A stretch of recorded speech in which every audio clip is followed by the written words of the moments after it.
Hello, আসসালামু আলাইকুম guys. চলে আসলাম নতুন আরেকটি ভিডিও নিয়ে। তো আমার থাম্বনেল দেখেই বুঝে গেছেন আজকে কি তৈরি করব। তো দেখতে পাচ্ছেন আমার হাতে দুইটা নতুন ব্লেড। এই দুইটা ব্লেড দিয়ে মূলত আজকে আমরা গরম পানি করার একটা ফ্লাক্স তৈরি করব।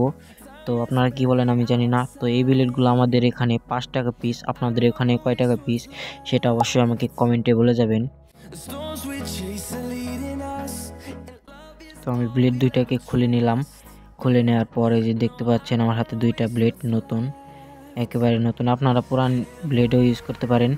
পুরান ব্লেড ইউজ করলে ময়লা হবে, পানি খুব তাড়াতাড়ি ময়লা হবে। তো আমার হাতে দেখতে পাচ্ছেন একটা তার নিব এরকম। তো তার নিয়ে আমরা এইরকমভাবে তারটা সিলে এভাবে করে ব্লেডের সঙ্গে আটকে দিব সুন্দর মতো করে। আপনারাও এইরকম করে দিবেন যাতে কোনো রকম লুজ কালেকশন না হয়। লুজ কালেকশন হলে শর্ট সার্কিট হওয়ার চান্স থাকে। তো আপনারা এরকম করে নেবেন। করে নেওয়ার পর আমরা দুইটা এরকম করে ভাঁজ করে দিয়ে দেব, কিছুটা এরকম হবে। এরপর আমরা একটা প্লাস্টিকের স্কেল নিব। স্কেল নেওয়ার পর আমরা এরকম করে কেটে নেব মাঝখান থেকে। দেখতে পাচ্ছেন আমাদের ব্লেডের সাইজে সমান আমরা কেটে নেব।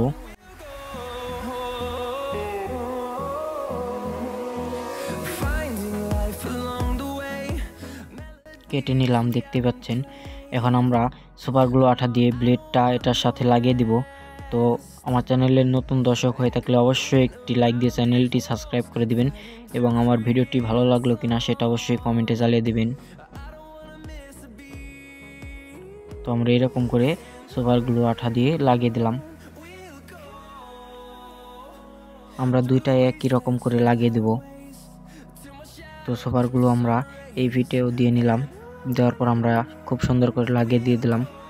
দেখতেই পাচ্ছেন, আপনারাও এরকম করে লাগাবেন যাতে দুইটা ওয়্যার একসাথে না লেগে যায়।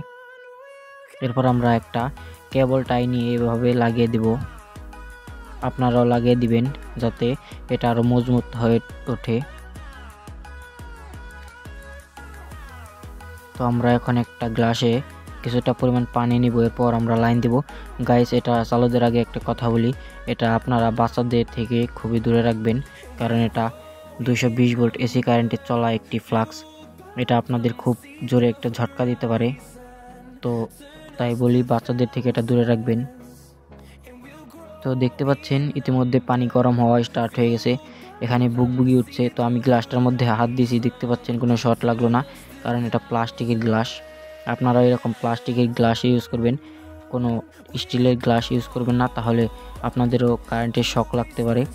তো দেখতেই পাচ্ছেন আমরা লাইন দিয়ে দিছি। তো দেখতে পাচ্ছেন হালকা হালকা ধোঁয়া উঠছে, পানি কিন্তু গরম হয় অলরেডি স্টার্ট হয়ে গেছে। তো খুবই সহজ পদ্ধতিতে আপনাদের একটা জিনিস বানানো শিখিয়ে দিলাম। তো দেখতেই পাচ্ছেন খুবই কম সময়ের মধ্যে আপনারাও চাইলে বানাতে পারবেন। তো আমরা খুলে এখন আমরা পানিগুলো চেক করে দেখাবো কীরকম গরম হলো। তো দেখতে পাচ্ছেন ব্লেডগুলো কালা হয়ে গেছে। এটা প্রথমবার কালা হবে, দ্বিতীয়বার আর কোনো বিপজ্জনকভাবে কোনো কিছুই হবে না। দেখতে পাচ্ছেন কালা হয়ে গেছে, এটা আর দ্বিতীয়বার হবে না, কারণ ব্লেডগুলো চকচকা ছিল যার কারণে আয়রন জমে গেছে। দেখেন পানিগুলো গরম হয়ে গেছে, আমি একটু নখ দিয়ে দেখাচ্ছি। গাইস, আরেকবার একটা কথা বলি, আমার চ্যানেলের নতুন